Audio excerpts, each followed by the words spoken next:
में अगर हम फिजिक्स के अंदर देखें, ठीक है, तो हमारा जो सबसे पहला चैप्टर आता है वो कौन सा है? मोशन। ठीक है, जब आप मोशन चैप्टर पढ़ लोगे तो फिर आपको पढ़ाए जाएंगे लॉज ऑफ मोशन। क्या पढ़ाए जाएंगे? Laws of motion. और जब आप लॉज ऑफ मोशन जान जाओगे तो उसके बाद फिर आपको बताई जाएंगी बातें किसके बारे में? ग्रेविटेशन के बारे में और फ्लोटेशन के बारे में। ठीक है, फ्लोटेशन के बारे में। ठीक है, फ्लोटेशन। और फिर इसके बाद आपसे कुछ बातें की जाएंगी किसकी? वर्क की। और कुछ बातें किसकी? एनर्जी की। और इसके बाद लास्ट बात आपसे क्लास 9th में की जाएगी किसकी? साउंड। ठीक है, तो ये हमारा फिजिक्स का सिलेबस है क्लास 9th का, जिसमें हम सबसे पहले आज की क्लास में देखेंगे, स्टार्ट करेंगे किसको? मोशन चैप्टर को। तो जो चैप्टर नंबर 1 है मोशन, इस चैप्टर को पढ़ने के लिए पहले हमें ये समझना पड़ेगा कि रेस्ट क्या होता है। मोशन तो आपको समझ में आता है कि ये कार कैसी है, मोशन में है। ये फैन कैसा है, सर्कुलर मोशन। ठीक है, मोशन में है। ठीक है, मैं कैसा हूँ, अभी मैं कैसा हूँ, मोशन में है। ये अर्थ कैसी है, मोशन में है। हाँ या ना? तो सब कुछ मोशन में हमें पता है मोशन में क्या होता है, लेकिन हमें मोशन में पता होने से पहले पता होना चाहिए क्या? कि कोई भी बॉडी अगर मोशन में ना हो तो वो क्या होगी? कोई भी बॉडी अगर मोशन में ना हो तो वो कैसी होगी? रेस्ट पे होगी। इस क्लासरूम के अंदर अगर आप देखोगे तो मुझे छोड़ के और इस फैन को छोड़कर लगभग सभी चीज़ें कैसी हैं? रेस्ट में हैं। इस बात का क्या मतलब है? इस बात का मतलब ये है कि अगर मैं अभी इस चेयर को देखता हूँ और फिर मैं थोड़ी देर बाद फिर दोबारा देखता हूँ, तो ये चेयर मुझे यहीं पर रखी हुई दिखाई देती है। इसने अपनी पोजीशन को चेंज नहीं किया। वो जो स्टूडेंट वहाँ बैठा है, अभी मैंने उसको देखा, फिर मैंने थोड़ी देर बाद फिर दोबारा देखा, ये अभी भी वही बैठा हुआ है। तो यानी कि ये अभी रेस्ट पर है। ये क्या चेंज नहीं कर रहा? पोजीशन चेंज नहीं कर रहा। ये जो रिंग लाइट इधर रखी हुई है, ये रिंग लाइट कैसी है? रेस्ट पर। क्यों? क्योंकि अभी आप आए तो ये यहीं पर रखी है। आप कल आना, ये यहीं पर रखी होगी। परसों आओगे तब भी यहीं रखी होगी। ये कहीं जाती आती नहीं है। तो ये कैसी है? रेस्ट पे है। ठीक है, आराम फरमा रही है। तो जब भी कोई चीज़ अपनी पोजीशन को चेंज नहीं करती है इसकी सराउंडिंग के रेस्पेक्ट में, तो हम क्या कहते हैं? वो बॉडी कैसी है? रेस्ट पर है। Whenever an object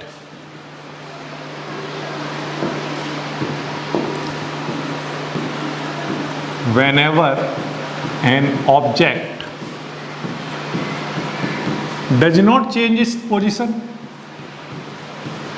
does not change its position, ठीक है, इसकी पोजीशन को चेंज नहीं कर रहा। किसके रेस्पेक्ट में? इसकी सराउंडिंग के रेस्पेक्ट में, या आप कहना चाहो टाइम के रेस्पेक्ट में। टाइम तो अपना चल रहा है, टाइम तो अपनी जगह रुका हुआ है, लेकिन टाइम तो चलता जा रहा है, लेकिन ये चेयर अपनी जगह पर है, ये टेबल अपनी जगह पर, ये कैमरा अपनी जगह पर है या नहीं? ठीक है, इस कैमरे को मैं रेस्ट पर नहीं कहता। कब? जब ये अभी यहाँ पर है और ये मेरी तरफ आता। ये मेरी तरफ आ रहा है क्या? नहीं आ रहा। मैं इसकी तरफ जा रहा हूँ, देखो है। तो अब जब मैं इसकी तरफ जा रहा हूँगा तो जो व्यूअर है, जो देख रहा होगा, उसे ऐसा लग रहा होगा मैं उसकी तरफ बढ़ा, है ना? लेकिन ऐसा देखने में लग सकता है कि वो कैमरे की तरफ मैं बढ़ा या कैमरा मेरी तरफ बढ़ा, ऐसा भी लग सकता है। देखो मैं चल के जा रहा हूँ, ठीक है। आप वहाँ से अगर देखोगे सामने से तो ऐसा लगेगा कि कैमरा गया, ऐसा भी हो सकता है, ठीक है। लेकिन कैमरा अपनी जगह पर है और मैं यहाँ से मोशन में जा रहा हूँ, तो कैमरे के रेस्पेक्ट में मैं चल रहा हूँ। कैमरा मेरी क्या है? सराउंडिंग। ये टेबल, चेयर, ये सब क्या है? मेरी सराउंडिंग। मैं अपनी पोजीशन को क्या कर रहा हूँ? चेंज कर रहा हूँ। तो मैं कैसा हो गया? मोशन में आ गया, मैं रेस्ट पर अब नहीं हूँ। ये देखो यहाँ खड़ा हूँ मैं, ये कोई एक पॉइंट है, ए पॉइंट, ये क्या है, ए पॉइंट पर खड़ा हुआ हूँ मैं। अब आप मुझे देखते रहो, मैं हिलूंगा ही नहीं, मैं चल नहीं रहा हूँ, तो मैं कैसा हूँ, रेस्ट पर। यहाँ पर एक कोई पॉइंट है बी पॉइंट, अब मैं ए से चल के जा रहा हूँ, कहाँ पर आ गया, बी पर आ गया। तो मैंने अभी क्या किया, लेकिन अब मैं फिर से कैसा हो गया, रेस्ट में। समझ आ गए, क्योंकि अब मैं फिर नहीं जा रहा कहीं, अब मैं कैसा हो गया, रेस्ट में। समझ आ रही है बात। तो जब भी मैं एक कोई पॉइंट पर रहता हूँ और मैं हिलता नहीं, मतलब मैं मोशन नहीं करता हूँ, अपनी सराउंडिंग के रेस्पेक्ट में वहीं पर रहता हूँ, तो मैं रेस्ट पर होता हूँ। So whenever an object does not change its position, इसके रेस्पेक्ट में, विद रेस्पेक्ट टू टाइम कहना चाहो, with respect to its surrounding कहना चाहो, with respect to its surrounding, then object is said to be, बोलो, object is said to be, very good, object is said to be at rest. Clear है बात। अब motion की definition आपको अपने आप समझ में आ गई, कैसे आई बोलो, मोशन की डेफिनेशन अपने आप आ गई, वेरी गुड। इसमें क्या लिखा था, object does not change its position. अब मैं मोशन में आ रहा हूं तो मैं क्या कर रहा हूं, अपनी पोजीशन को चेंज कर रहा हूं, किसके रेस्पेक्ट में, सराउंडिंग के रेस्पेक्ट में या टाइम के रेस्पेक्ट में क्या हो रहा है, चेंज। अब आप मुझे देख रहे हो, मैं इधर गया, टाइम बढ़ रहा है लेकिन मैं भी तो बढ़ रहा हूं, मैं इधर उधर जा रहा हूं, तो मैं कैसा हो गया, मोशन में, है ना। तो whenever an object change its position with respect to its surrounding, then the object is said to be in motion. Definition याद हो गई, ठीक। क्या हो गई डेफिनेशन याद, whenever एन ऑब्जेक्ट क्या करता है, डज चेंज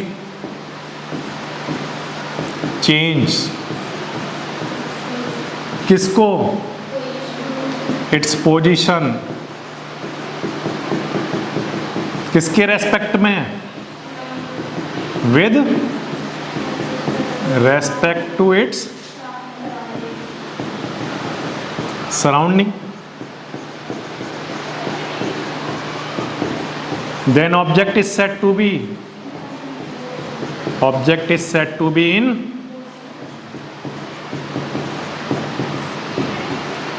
कोई प्रॉब्लम है, दोनों डेफिनेशन में कोई दिक्कत है क्या, नहीं, कोई दिक्कत नहीं। जब हम चेंज नहीं करेंगे तो रेस्ट में, चेंज करेंगे तो मोशन में, ठीक है। इस रूम के अंदर कोई दो चीजें ऐसी बताओ जो रेस्ट में हैं। हाँ ठीक है, चेयर और आपका बैग, आप बोलो।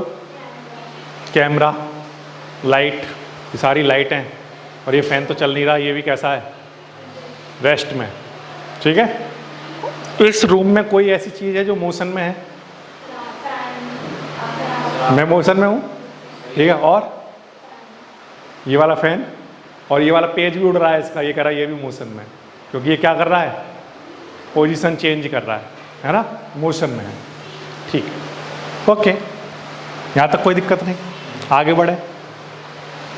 अब इसके बाद इससे आगे की बात है, थर्ड नंबर पर बात जो हम करेंगे वो बच्चों करेंगे किसकी, डिस्टेंस की, ठीक है। ये जो टर्म है ये आप पहले पढ़ कर आए हो छोटी क्लासों में, पढ़ा है या नहीं पढ़ा है, क्या होता है डिस्टेंस,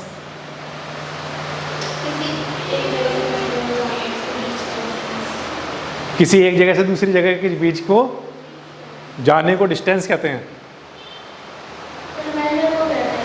ये सही कह रहे हैं, एक जगह से दूसरी जगह जाओगे तो सर जो रास्ता आएगा उस रास्ते की जो लेंथ होगी वो क्या कहलाएगी, डिस्टेंस, ठीक है। अब मेरी बात ध्यान सुनो, मैं यहाँ से चलूँगा, ठीक है। अब मैं, ये रास्ता आया, इस रास्ते में कुछ लेंथ कवर करूँगा, ठीक है। तो मैंने क्या कवर की, एक लेंथ, मेरे पाथ की मैंने क्या कवर की है, एक लेंथ, मैंने एक पाथ लेंथ कवर की है। वो पाथ लेंथ ही एक्चुअल में क्या कहलाती है, डिस्टेंस, ठीक है। जब भी कोई ऑब्जेक्ट किसी एक पॉइंट से दूसरे पॉइंट तक जाता है तो वो एक पाथ लेंथ कवर करता है। वो पाथ लेंथ क्या कहलाता है? डिस्टेंस। वो पाथ लेंथ छोटी हो सकती है, वो पाथ लेंथ बड़ी हो सकती है। समझ आ रही है बात? ठीक है। So path length, when an object move from one point to another point, the path length covered by a body is known as distance। ठीक है। तो जो डिस्टेंस की डेफिनेशन है, ड्यूरिंग मोशन, ड्यूरिंग, अरे भाई मोशन में होगा या नहीं होगा? तभी तो पाथ लेंथ कवर करेगा। तो ड्यूरिंग मोशन क्या लिख लूं मैं? Path length, path length covered किसके द्वारा? बाय एन ऑब्जेक्ट या बॉडी इज कॉल्ड, क्या कहलाता है? डिस्टेंस।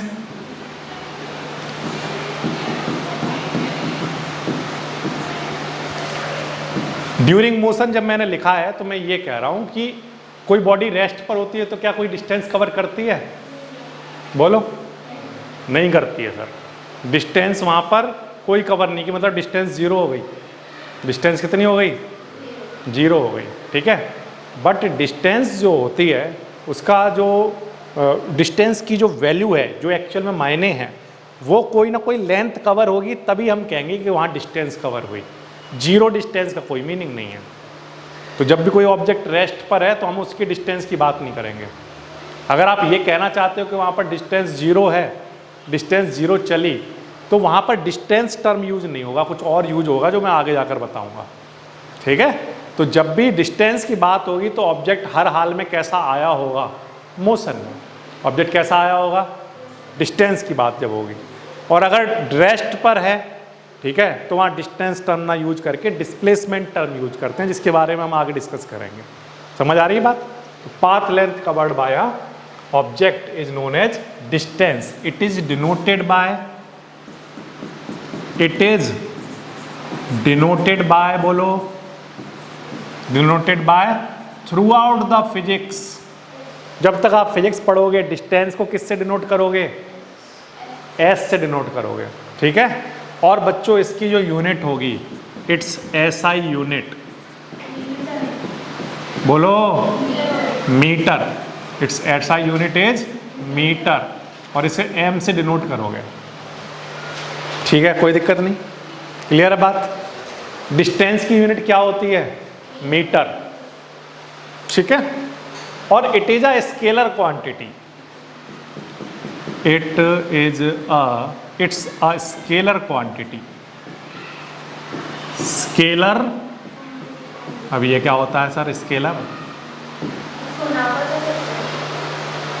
भाई,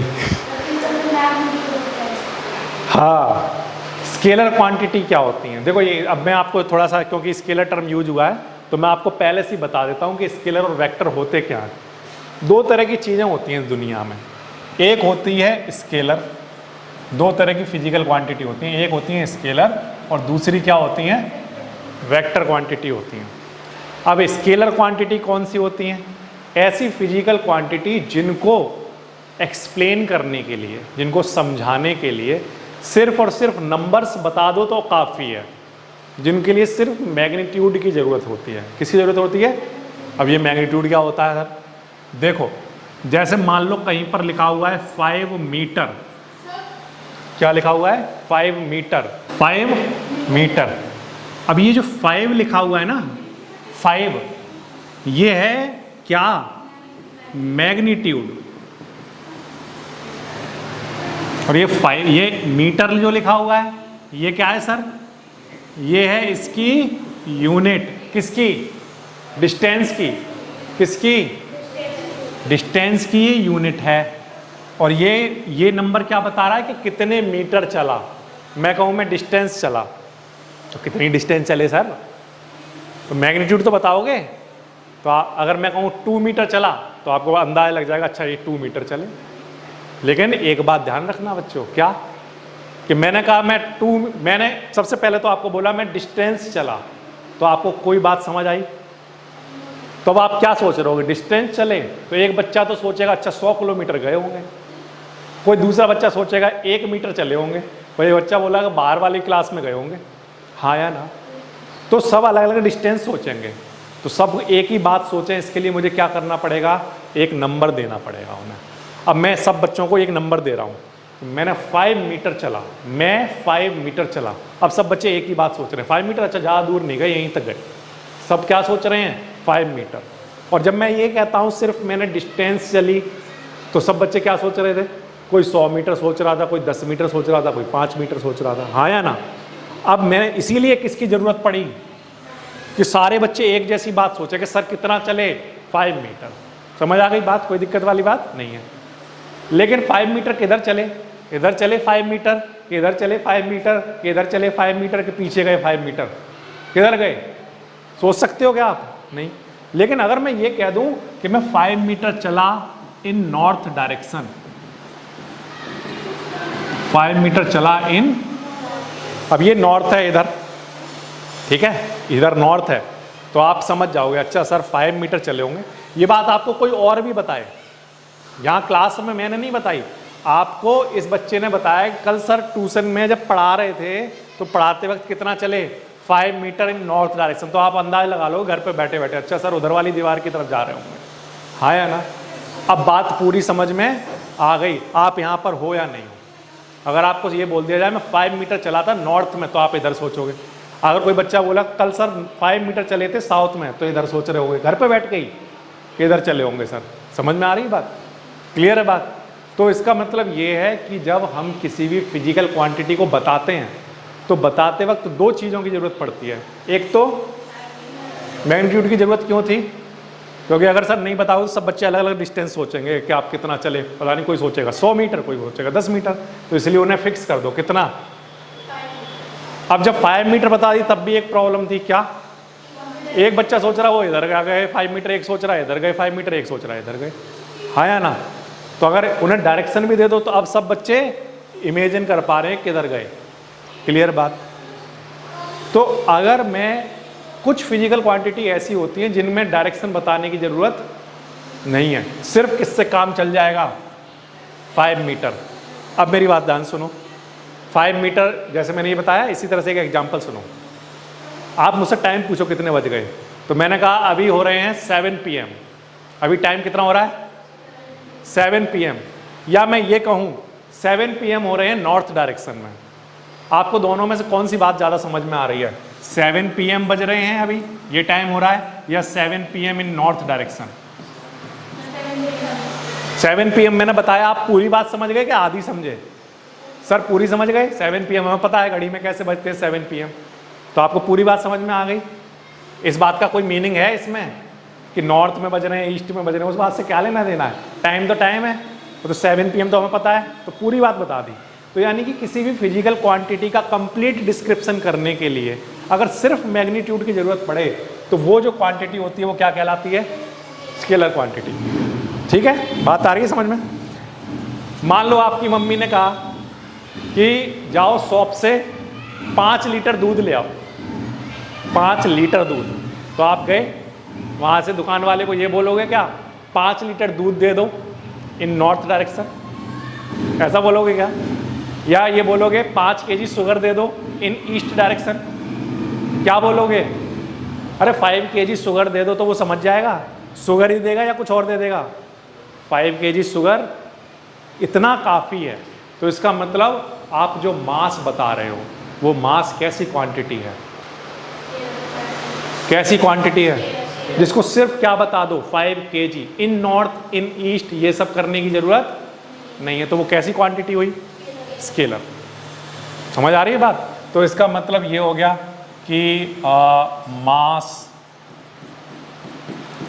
टाइम, ये सब कैसी क्वांटिटी हैं, स्केलर। जबकि अगर हम बात करें वेक्टर क्वांटिटी की, ठीक है, तो वेक्टर क्वांटिटी में वो फिजिकल क्वांटिटी जिनके लिए हमें सब कुछ बताना पड़ेगा, डायरेक्शन बताना पड़ेगा, नहीं तो आप सोच नहीं पाओगे। ठीक है, समझ आ रही है बात। जैसे एग्जांपल के लिए फोर्स, मान लो एक क्रिकेट का मैच का मैं आपको डिस्क्रिप्शन बता रहा हूँ कि कल विराट कोहली ने क्या किया, विराट कोहली ने फोर्स लगाया बैट से बॉल को, ठीक है, और 6 लगा, 6 आया। ठीक, अब आप क्या सोचोगे, अब आप, मैंने जब ये बताया कि 6 रन बनाए उसने, तो हो सकता है उसने शॉट इधर मारा हो, या हो सकता है शॉट इधर मारा हो। मैंने जब 6 बताया कि उसने कल एक 6 लगाया, तो आप सिर्फ ये इमेजिन कर सकते हो 6 लगाया, लेकिन हो सकता है इधर लगाया हो, इधर लगाया हो, लेकिन आप डायरेक्शन। तो अब मैं फोर्स बताऊं कि उसने 5 न्यूटन का फोर्स लगाया इन नॉर्थ डायरेक्शन, तो आप समझ जाओगे कि अच्छा सीधा मारा होगा। हाँ या ना बोलो? जब हम कहते हैं कि उसने पुल किया था, तो पुल पता है आपको पीछे करेगा, तो पुल में हम क्या बता रहे हैं? डायरेक्शन बता रहे हैं, है ना। जब उसने गली में मारा, कवर ड्राइव किया, तो ये जो हम बताते हैं क्या बता रहे हैं? डायरेक्शन बता रहे हैं। समझ आ रही है बात? तो फोर्स कैसी क्वांटिटी है? अरे मैंने इसको थप्पड़ मारा, ये उधर घूम गया, ठीक है। तो मैंने जब मारा, अगर कोई आपको बताया कि मारा, तो आपको सिर्फ ये समझ में आएगा कि ठीक है मारा। लेकिन जब मैं ये बताऊंगा कि मैंने मारा और ये नॉर्थ डायरेक्शन में घूम गया, तो आपको पूरी बात समझ में आ जाएगी। हाँ या ना? यस। तो फोर्स कैसी क्वांटिटी है? वेक्टर क्वांटिटी है।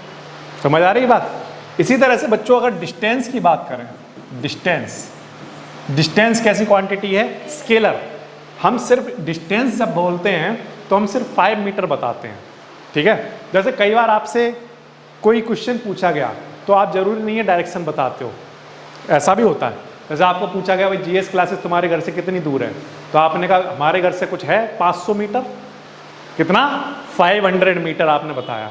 अब जब आप ये बता रहे हो 500 मीटर, तो अगर वो बंदा चलना चाहे आपके घर से, तो वो ढूंढ लेगा जीएस क्लासेस को?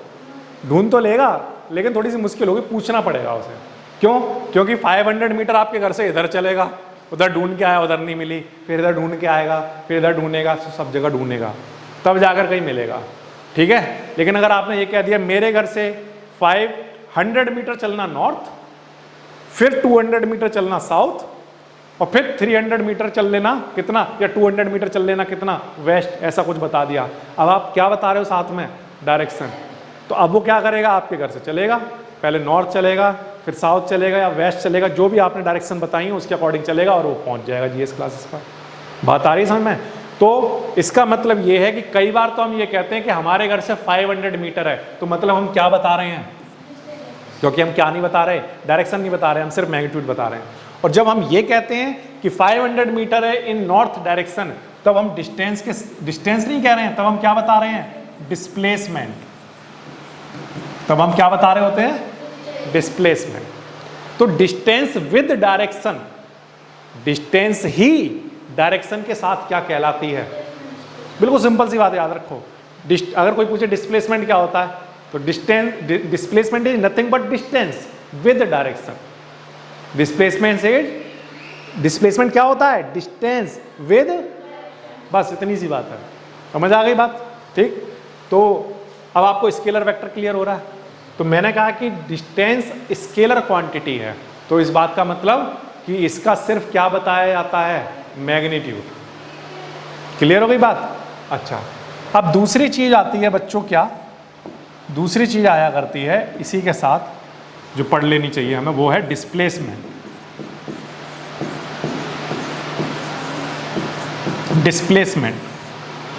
डिस्प्लेसमेंट क्या होता है इसको समझते हैं, बड़े आसानी समझ जाओगे। कैसे सर? देखो प्यारे बच्चों, मान लो ये एक कार है, ठीक है, ये एक कार है। ये कार ए पॉइंट से चलना स्टार्ट हुई और चलते चलते बी पॉइंट पर आ गई, ठीक है सर। ये ए से कहाँ आ गई? बी पर आ गई, और यहाँ से यहाँ तक चलने में इसे 5 मीटर चला। कितना चला? 5 मीटर। और 5 मीटर चलने के बाद फिर इसका मूड बदला ड्राइवर का, उसने कहा नहीं वापस चलो, और वो वापस चलने लग गया। लेकिन जब वो वापस आया तो रास्ते में ही रुक गया। कितना चल के? 2 मीटर चल के रुक गया।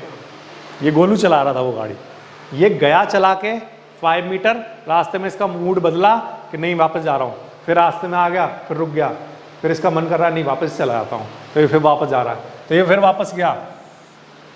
कहाँ पर आ गया? डी पॉइंट पर। कितना चल के वापस? 1 मीटर। ठीक है, ऐसा कुछ चल रही है कहानी इसकी ज़िंदगी में। अभी फिलहाल के लिए डी वाला, ये वापस जाने वाला रोकता हूँ, इसको दोबारा भेजूंगा, पहले भी इतना ही लाओ, पहले इसको जाने दो और इस गोलू को वापस आने दो, ठीक। अब देखना क्या होगा। अब अगर मैं पूछूं कि बताओ इस गोलू ने डिस्टेंस कितनी चली, तो ए से बी तक जाने में 5 मीटर और फिर बी से सी तक आने में कितनी, तो सर कितनी डिस्टेंस चल लिया ये? समझ आ गई बात? क्लियर हो गई बात? कोई दिक्कत नहीं। मैं अगर ये पूछूं कि ये ए से चलकर कितनी डिस्टेंस इसने चली, तो आंसर है जितनी उसने पाथ लेंथ कवर की। पाथ लेंथ कितनी कवर की? 5 मीटर प्लस 2 मीटर, कितना हो गया?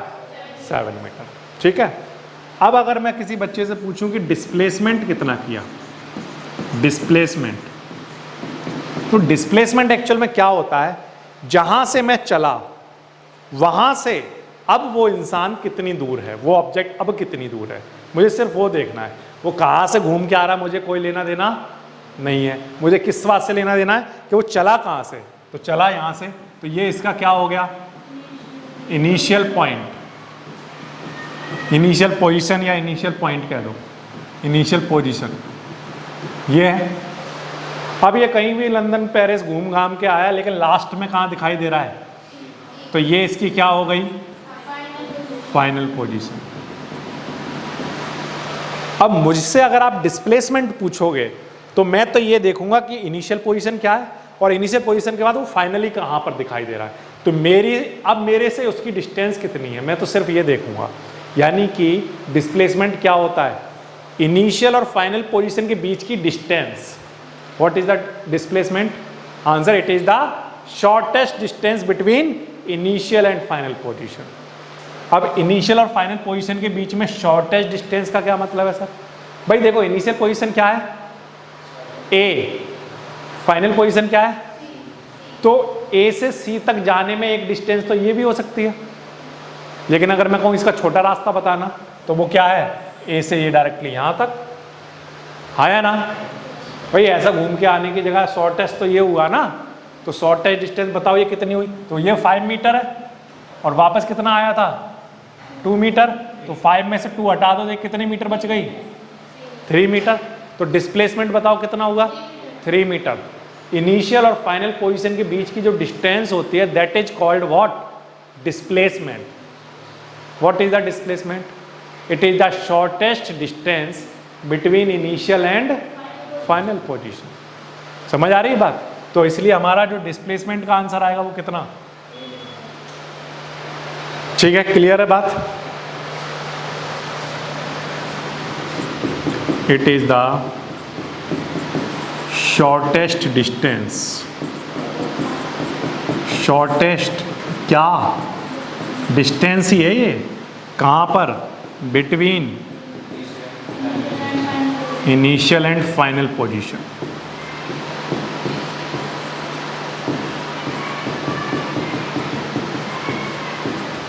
Of the object. समझ आ रही बात?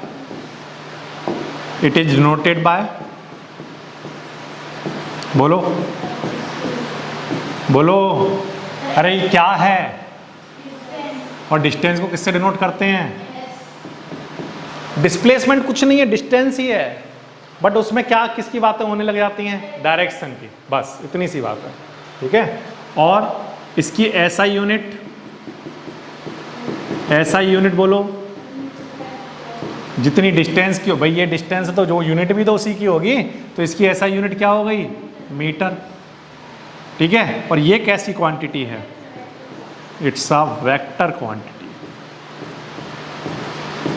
अब सर आप कह रहे हो ये भी डिस्टेंस है, ये भी डिस्टेंस है, फिर डिफरेंस क्या है? अरे सर बहुत डिफरेंस है, ये स्केलर क्वांटिटी है और ये total path length covered by a body, और ये shortest distance between initial and, दोनों में डिफरेंस है। समझ आ रही बात? लेकिन मैं एक बड़ा डिफरेंस और समझाता हूं आपको, ध्यान से सुनना बच्चों। क्या ध्यान से सुने? मान लो ये कार है, इसके अंदर गोलू बैठा हुआ है, ठीक है, और ये अपने घर से निकलता है, ए पॉइंट से जाता है बी पॉइंट,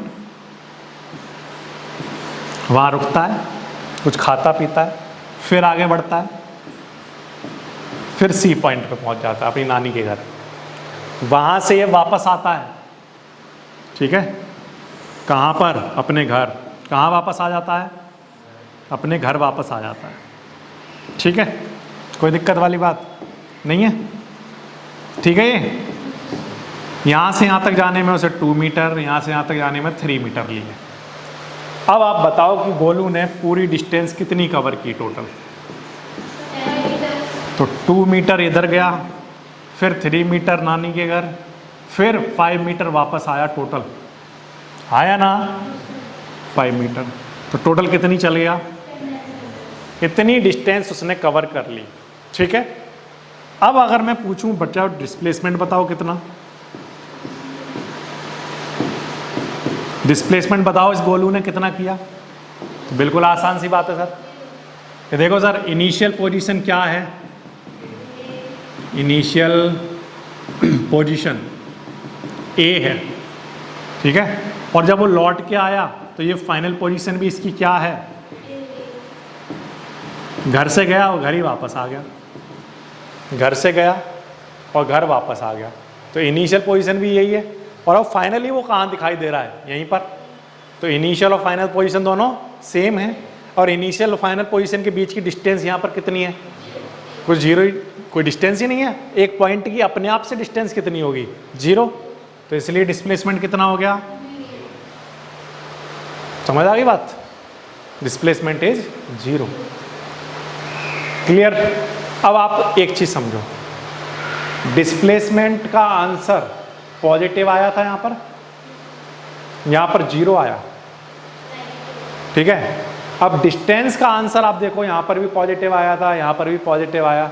हम अभी तक क्या देख रहे हैं कि डिस्टेंस के आंसर पॉजिटिव ही आते हैं, जबकि डिस्प्लेसमेंट का आंसर पॉजिटिव भी होता है और 0 भी हो सकता है, 0 भी हो सकता है। डिस्टेंस का आंसर कभी 0 नहीं हो सकता, ठीक। एक बार फिर से मान लो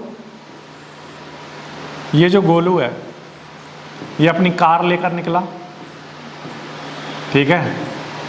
रास्ते में कुछ खाया पिया, नानी के घर गया और ये वापसी अपने घर से आगे एक दोस्त रहता था उसके यहाँ पहुँच गया, उसके घर पे पहुँच गया, ठीक है। 2 मीटर दुकान है कहीं, वहाँ पे खाता पीता है ये। 3 मीटर पे नानी का घर, फिर वहाँ से वापस आया होगा यहाँ तक 5 मीटर मान लो, वापस आया इधर ए तक, ए पोजीशन, बी पोजीशन, सी पोजीशन, ए पर वापस आया। लेकिन वो घर पर नहीं रुका, वो वहाँ से जब आया तो रास्ते से सीधा अपने कहाँ चला गया? किसी फ्रेंड के घर चला गया, ठीक है। और यहाँ से लेकर ये यहाँ तक मान लो 3 मीटर चला, ठीक है। अब हमें निकालनी है डिस्टेंस। बताओ डिस्टेंस कितनी चली? 2 + 3, फिर वापस आया 5 और कितना? 13 मीटर। अब हमें क्या बताना है? डिस्प्लेसमेंट, ठीक। अब डिस्प्लेसमेंट क्या होता है सर? ये होता है सर इनिशियल और फाइनल पोजीशन के बीच की डिस्टेंस, ठीक है। कितनी डिस्टेंस है बताओ? इनिशियल पोजीशन और फाइनल पोजीशन के बीच की डिस्टेंस बताओ कितनी है? 3 मीटर। कितनी है? कितनी है? इनिशियल फाइनल के बीच की डिस्टेंस कितनी है? 3 मीटर है या नहीं? हाँ या ना बोलो? यस। तो यहाँ पर आंसर कितना आएगा? 3 मीटर। लेकिन जो मेरी इनिशियल पोजीशन है, अगर ऑब्जेक्ट उससे आगे होता, ठीक है, तो मैं पॉजिटिव लेता, तो मैं अपना आंसर कैसा लिखता? पॉजिटिव। अब मेरे पीछे चला गया वो, तो मैं अपना आंसर कैसा लिखूंगा? क्यों लिखोगे सर? क्योंकि आपने कोऑर्डिनेट ज्योमेट्री पढ़ी है, इधर तो पॉजिटिव एक्स एक्सिस होती है और हम जहाँ से चलते हैं वो ऑरिजिन होता है, और उससे पीछे जो होता है वो सब क्या होता है? Negative x axis. ऐसा होता है। तो हम हमेशा ये मानते हैं कि जो इनिशियल पोजीशन है वो क्या है? ऑरिजिन।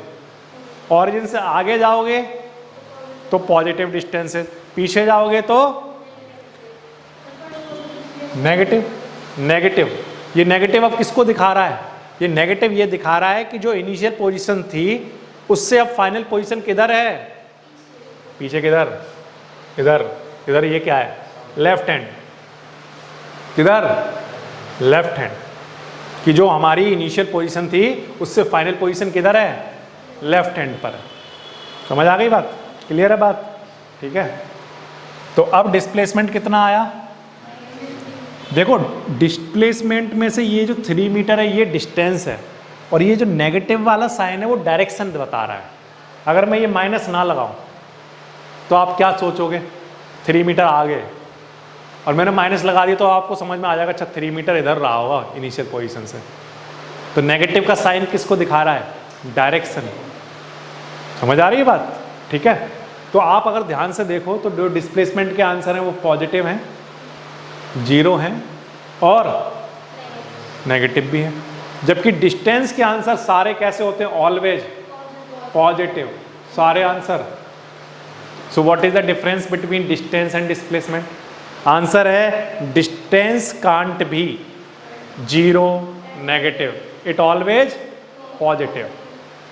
समझ आ गई बात। अगर कहीं पर डिस्टेंस का आंसर 0 लिखा हुआ है, इस बात का मतलब वो डिस्प्लेसमेंट है, क्या है, समझ आ गई बात, ठीक है। Displacement can be positive, negative and 0, clear बात। Distance is a scalar quantity, displacement is a vector quantity. Page number है 100 और बातें हो रही हैं किसकी, इन टेक्स्ट क्वेश्चंस की। क्वेश्चन नंबर है 1, an object has moved through a distance, ठीक है, कोई एक ऑब्जेक्ट ने कुछ डिस्टेंस कवर की, can it have 0 displacement, yes, हाँ सर कर सकता है। कैसे, जैसे मान लो ये गोलू है, ये गोलू स्विमिंग पूल में तैर रहा था, स्विमिंग कर रहा था, तो ये ए पॉइंट से बी पॉइंट इतना बड़ा स्विमिंग पूल है, ठीक है, आया ना। अब ये गोलू क्या कर रहा है, ये कर रहा है कि यहाँ से तैरना स्टार्ट करता है, ऐसे जाता है और फिर यहाँ से वापस आता है, पहले यहाँ तक जाता है और फिर यहाँ से वापस आ जाता है। डिस्टेंस चली या नहीं चली, चली। मान लो ये डिस्टेंस 5 मीटर है, तो कितनी डिस्टेंस चली, 10 मीटर, 5 गया और 5 आया, आया ना, तो 10 मीटर डिस्टेंस चली, बट डिस्प्लेसमेंट 0, क्योंकि इनिशियल पॉइंट पर ही वापस आ गया हो। तो जब भी कोई ऑब्जेक्ट डिस्टेंस चल रहा है तो यस दिस इज पॉसिबल कि उसका जो डिस्प्लेसमेंट है वो कितना हो जाए, 0। यस, ठीक है। आप कोई भी एक एग्जांपल देकर समझा सकते हैं, ठीक है। जब भी कोई ऑब्जेक्ट उसकी इनिशियल और फाइनल पोजीशन अगर सेम हो जाए, ठीक है, इनिशियल और फाइनल पोजीशन अगर सेम हो जाए तो वो ऑब्जेक्ट का जो डिस्प्लेसमेंट है वो 0 हो जाएगा। मैंने स्विमिंग पूल वाला ये एग्जांपल दिया है, आप भी ये दे सकते हो। If yes support your answer with an example, तो आपको जो ठीक लगता है वो दो। कार का दे दो, मैं अपने घर से गया, किसी शॉप पर गया और वहाँ से फिर वापस अपने घर आया, तो मैं डिस्टेंस चला 2 किलोमीटर, 1 किलोमीटर गया, 1 किलोमीटर आया, बट मेरा डिस्प्लेसमेंट, नेट डिस्प्लेसमेंट 0। आप कुछ भी एग्जांपल दे सकते हो, ठीक है। अच्छा, इसके बाद अगर हम बात करें क्वेश्चन नंबर 2 की, a farmer moves along a boundary of a square field of side 10 metre in 40 second, ठीक है। ये बढ़िया क्वेश्चन है। कैसे, देखो क्या कह रहा है वो, एक फार्मर है जो कि स्क्वायर फील्ड है उसके पास, एक फार्मर है उसके पास एक स्क्वायर फील्ड है जहाँ वो खेती वेती करता है अपनी, वो वाला फील्ड की बात हो रही है, ठीक है। और ABCD, और ये जो फील्ड है इसकी एक साइड कितने की है, 10 मीटर की। A farmer moves along the boundary of square field of side 10 metre in 40 second. ये जो फार्मर है ये इतना खतरनाक है कि ये अगर A पॉइंट से चले तो एक चक्कर लगाने में 40 सेकेंड में पूरा कर लेता है। यहाँ से ये ऐसे कितने सेकंड में, 40 सेकंड में, ठीक है। यानी कि डिस्टेंस कवर्ड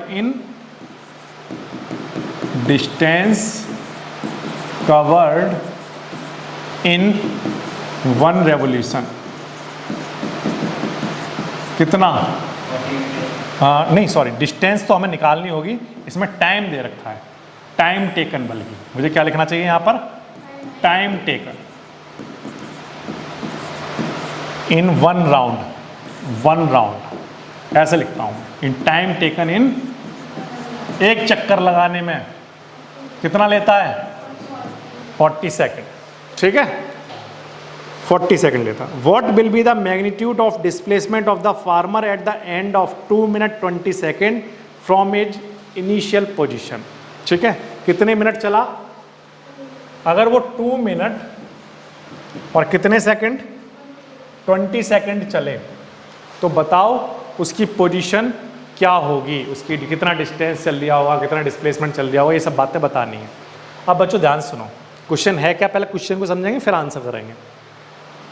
ये बच्चों इसकी इनिशियल पोजीशन है फार्मर की, ये ठीक है, यहाँ से अगर वो चलता है तो वो ए तक वापस आने में कितने सेकंड लेता है, 40 सेकंड। एक दिन फार्मर को पता नहीं क्या हुआ, वो यहाँ से चला और कितना चला, तो वो 2 मिनट 20 सेकंड तक चलता ही रहा। कहाँ तक चलता रहा, 2 मिनट 20 सेकंड तक चलता रहा। अब वो 2 मिनट 20 सेकंड बाद वो कहाँ होगा, वो हम जानना चाहते हैं। हमें इतना पता है कि वो 40 सेकंड अगर वो चलता तो वो कहाँ पर होता, अब दोबारा 40 सेकंड चला दो तो वो कहाँ पर आ जाएगा, कितने हो गए, 80 सेकंड। अब ऐसे 40 चलाते रहो उसे, तो उससे बढ़िया तो ये है कि मैं ये पता कर लूँ कि कितने राउंड लगाए, पहले यहाँ पता कर लूँ कितने सेकंड चला वो। तो 2 मिनट का मतलब कितना हो गया, 2 × 60 + 20, 120 + 20 कितना, यानी वो कितने सेकंड तक चला ए से चलने के बाद, 140 सेकंड तक चलता रहा। पता करें कितने राउंड लगाए होंगे उसने, तो time taken in 1 round 40 second. अब इसको ऐसा पढ़ना, देखना, सुनना मेरी बात ध्यान से, 40 सेकंड में चलता है कितने राउंड, इसलिए 1 सेकंड में चलता होगा कितने राउंड, 1/, यूनिटरी मेथड 1/, इसलिए 140 सेकंड में चला होगा कितने राउंड, बोलो कहाँ आ जाएगा 140, मल्टीप्लाई में और अपॉन में क्या, तो आंसर कितना आ जाएगा 3.5। कितना आंसर आया, ठीक है, नहीं आया समझ, फिर से 40 सेकंड में चलता है कितने राउंड, अगर मान लो 1 सेकंड चले तो कितना चल लेगा, 1/40, इसलिए अगर वो 140 सेकंड तक चलता रहा होगा तो कितने राउंड चल चुका होगा, 3.5 राउंड लगाए होंगे उसने। अब हमें पता चल गया कितने राउंड लगाए हैं, 3.5। अब मैं लगवाता हूँ इसको राउंड, ए से शुरुआत करो, पहला राउंड लगाओ, 1 हो गया, दोबारा लगाओ, कितने हो गए 2, फिर एक और लगाओ, कितने हो गए 3। अब आधा राउंड लगाओ, 0.5 है ना, आधा लगाओ, तो आधा लगाओगे तो कहाँ पहुँच गए, कहाँ पहुँच गए, यानी कि आफ्टर 3.5 राउंड उसकी जो फाइनल पोजीशन दिखाई देगी वो क्या होगी, सी हमारी फाइनल पोजीशन। फाइनली वो यहाँ खड़ा हुआ दिखेगा 2 मिनट 20 सेकंड बाद। इनिशियल तो हमें पहले से पता थी, हाँ या ना बोलो। और हमें क्या पता करना है, डिस्प्लेसमेंट। और डिस्प्लेसमेंट क्या होता है, it is the shortest distance between initial और फाइनल। अब इनिशियल और फाइनल पे जाना होगा तो ऐसे जाओगे शॉर्टेस्ट या ऐसे जाओगे, बोलो कौन सा छोटा वाला रास्ता है, ए से सी सीधा जाना, ऐसे जाओगे तो शॉर्टेस्ट थोड़ी हुआ। ए सी क्या है, shortest distance between initial and final position. तो अगर मुझे ए सी डिस्टेंस पता चल जाए तो मुझे क्या पता चल जाएगा, डिस्प्लेसमेंट। मुझे डिस्प्लेसमेंट क्या होता है, it is the shortest distance between initial and final position. तो मुझे ये डिस्टेंस पता करनी है। कैसे पता करूं सर, ये 10 मीटर है तो ये भी कितना होगा 10 मीटर। क्यों, क्योंकि सर स्क्वायर फील्ड था। कैसा फील्ड था, स्क्वायर है, स्क्वायर की ऑल साइड इक्वल होती है। और यहाँ पर कितने का एंगल होता है, 90 डिग्री का। अब हम क्या जानते हैं, पाइथागोरस थ्योरम। क्या जानते हैं, पाइथागोरस थ्योरम क्या कहता है, हाइपोटेनस का स्क्वायर किसके इक्वल होता है, परपेंडिकुलर का स्क्वायर प्लस बेस का स्क्वायर। कितना हो जाएगा 100 और प्लस 100 कितना 200। और इधर क्या चल रहा था AC का स्क्वायर, स्क्वायर हटाओगे तो क्या आएगा रूट, और 200 का रूट कितना आएगा, 200 में से इसको ऐसे लिख सकते हैं 2 × 100 लिख सकते हैं क्या, बोलो आया ना। और 100 का क्या बाहर आ जाएगा 10, क्या बचेगा इतना। 100 का स्क्वायर रूट कितना होता है, अंदर क्या बचा सिर्फ 2, तो कितना आंसर आया, किसका आंसर AC का आंसर, AC का आंसर आ गया 10√2। तो बताओ डिस्प्लेसमेंट कितना हुआ, तो आंसर है 10√2 मीटर, क्योंकि इनिशियल और फाइनल पोजीशन के बीच की डिस्टेंस ही तो है ये, और यही तो उसने पूछा था। सो इसलिए 2 मिनट 20 सेकंड 2 मिनट 20 सेकंड बाद जो डिस्प्लेसमेंट रहा होगा, फार्मर ने कितना डिस्प्लेसमेंट किया, तो आंसर है 10√2 मीटर। मत हटाओ, यही आंसर छोड़ दो, ठीक है। अब फिर से सुनो क्या क्वेश्चन था। क्वेश्चन ये था कि एक फार्मर है, अगर वो अपने खेतों में अपनी बाउंड्री का चक्कर लगाएगा, अपनी फील्ड में बाउंड्री का चक्कर लगाएगा, तो वो एक राउंड लगाने में 40 सेकंड लेता है। एक दिन उसने ऐसा किया कि वो 2 मिनट 20 सेकंड तक चलता रहा, तो बताओ उसने कितना डिस्प्लेसमेंट किया। अब पहले तो ये पता चले कि 2 मिनट 20 सेकंड में वो होगा कहाँ पर दिखाई देगा, तो वो पता करने के लिए हमने क्या पता किए, राउंड। हमने राउंड पता कर लिए कि उसने कितने राउंड लगाए होंगे 2 मिनट 20 सेकंड में, 3.5 राउंड। तो हमने जब चलाया इसको 3, ठीक, और फिर आधा राउंड और चलाया, तो हम कहाँ पर मिला हमें वो, तो वो कहाँ पर खड़ा हुआ मिलेगा, C पर, तो ये फाइनल पोजीशन हो गई। अब इनिशियल और फाइनल पोजीशन के बीच की डिस्टेंस निकालने के लिए हमने किसको यूज किया, पाइथागोरस थ्योरम को। पाइथागोरस थ्योरम हमने लगा दी, क्या होती है, हाइपोटेनस यानी AC का स्क्वायर परपेंडिकुलर बेस के स्क्वायर के इक्वल होता है। सॉल्व किया तो आंसर कितना आ गया, तो मजा आई बात, हाँ या ना तो बोलो, क्लियर है बात। इस तरह से आप इस क्वेश्चन को कर सकते हो बड़े आसानी से, ठीक है। एक क्वेश्चन और उसने पूछा है डिस्प्लेसमेंट के बारे में, क्वेश्चन नंबर 3 है ये, क्वेश्चन नंबर 3 क्या है, which of the following is true for displacement. Displacement के बारे में आपको बातें बतानी है। Displacement can not be zero. क्या डिस्प्लेसमेंट जीरो हो सकता है, जीरो नहीं हो सकता, ट्रू है या फॉल्स है, डिस्प्लेसमेंट जीरो नहीं हो सकता, ये स्टेटमेंट ट्रू है या फॉल्स है, फॉल्स है। तो पहला वाला क्लियर है, पहले वाले का आंसर क्या आएगा, ए का answer false. Its magnitude is greater than the distance travelled by the object. No, कैसे सर, दिखाना, देखो दिखाऊं मैं आपको, दिखाता हूँ। क्या जो डिस्प्लेसमेंट के आंसर होते हैं, क्या जो डिस्प्लेसमेंट के आंसर होते हैं वो डिस्टेंस के आंसर से बड़े होते हैं। अब देखना, डिस्टेंस का आंसर यहाँ पर कितना आया, यहाँ पर डिस्टेंस कितना आया, यहाँ पर डिस्टेंस, यहाँ पर, इन सारे आंसर्स में डिस्प्लेसमेंट का आंसर कैसा आ रहा है, छोटा आ रहा है, स्मॉल आ रहा है, ठीक है। किसका आंसर, डिस्प्लेसमेंट का आंसर स्मॉल आ रहा है, किसके आंसर से, डिस्टेंस के आंसर से। अब मैं आपको एक चीज़ और बता रहा हूँ, ध्यान सुनना। ये जो गोलू था, ये गोलू क्या करता है, एक दिन अपनी बस लेकर निकला और A पॉइंट से B पॉइंट तक गया, सपोज करो 10 मीटर चल के, ठीक। बताओ कितनी डिस्टेंस चली, 10 मीटर। बताओ डिस्प्लेसमेंट कितना किया, डिस्प्लेसमेंट कितना किया, गया, मैंने कहा आया नहीं, मैंने कहा अपनी बस लेकर A पॉइंट से B पॉइंट तक गया, तो डिस्टेंस कितनी चला, डिस्प्लेसमेंट कितना, 10 मीटर, क्योंकि ये इनिशियल पोजीशन है और ये, तो इनिशियल और फाइनल के बीच में डिस्टेंस कितनी, यानी कि डिस्प्लेसमेंट का जो आंसर है वो डिस्टेंस के आंसर के इक्वल भी हो सकता है या उससे छोटा होगा। दो ही चीज़ें हो सकती हैं, डिस्प्लेसमेंट का आंसर या तो डिस्टेंस के आंसर के इक्वल होगा या उससे छोटा होगा, उससे बड़ा नहीं हो सकता। तो ये क्या कह रहा है, ये कह रहा है it's magnitude is greater than the distance travelled by the object. गलत कह रहा है ये, क्या कह रहा है, गलत कह रहा है। तो इसलिए बी का आंसर भी क्या आएगा, ठीक है। Magnitude of displacement is always less than और इक्वल्स टू डिस्टेंस, ठीक है, क्लियर है बात।